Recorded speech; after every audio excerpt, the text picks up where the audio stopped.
Welcome back. It's that time of the month when we take stock of how activity is shaping up on Deal Street. Grant Thornton has released their deal tracker report for activity in July 2016. And to take a closer look at the trends, I'm joined by Prashant Mehra, partner at Grant Thornton. Prashant, always a pleasure to have you on the show.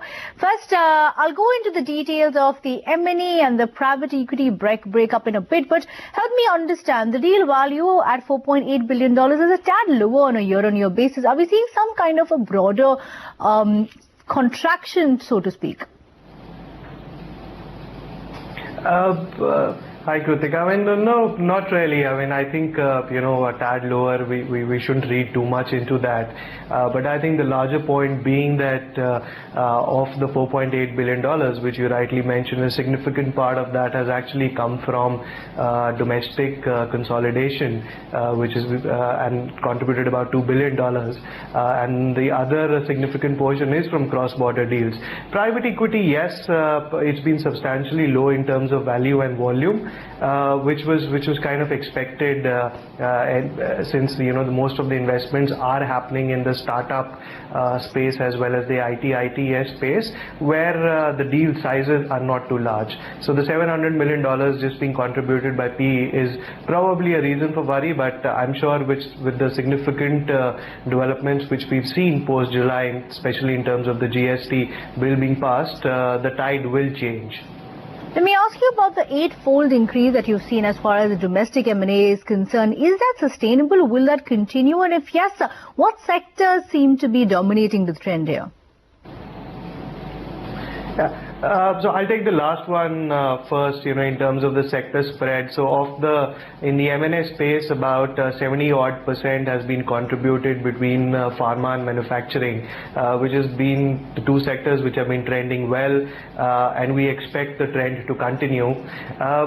In terms of, the M&A, $2 billion, whether it's sustainable, whether we will see similar momentum going forward, I think yes, actually, and in fact even more. We've seen a few signs which I mentioned, the significant milestone being achieved in terms of the GST bill being passed. There is a spur in consumption spending which is expected from the 7th Pay Commission rewards.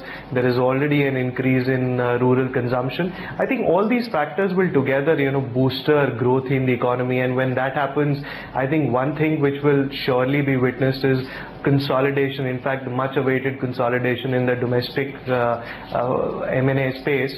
And I think from a sector perspective, if the economic growth needs to be seen, we will probably witness the growth in manufacturing, consumer and the infrastructure space, where substantially the activity will increase.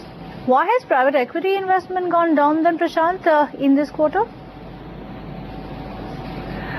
Private equity investment, I mean, the reason I see that, the ITES startups was a pet sector for the private equity space since about a year or two now.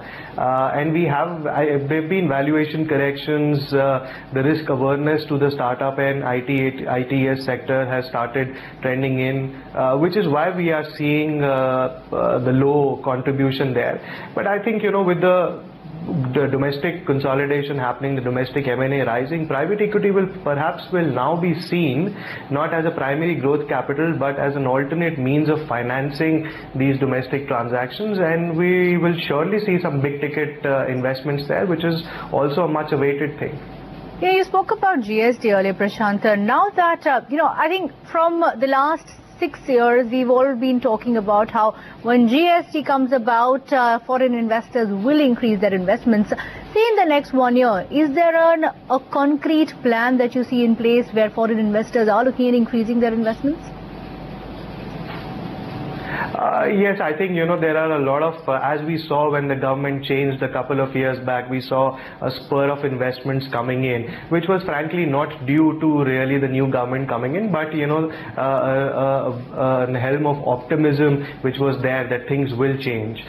With the GST coming in, I feel the same, that, there are a lot of investments, there are a lot of transaction doers who are actually at the door, which are just waiting for the next wave to happen, which probably it already already has with the GST, which will just rush in with their investments and backing consolidations and making investments in infrastructure. Because, I mean, let's face it, GST was something which was a much wanted thing, and as the government has been rightly putting it, it puts the entire country as one, uniform taxation system. I don't think from a manufacturing perspective, we as an economy can ask for something better than that.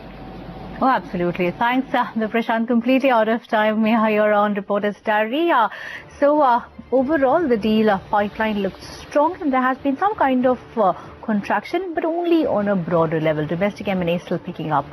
That's all we have for you on Reporter's Diary. Many thanks for watching. Stay tuned to CNBC TV 18. Lots more news as always on the other side.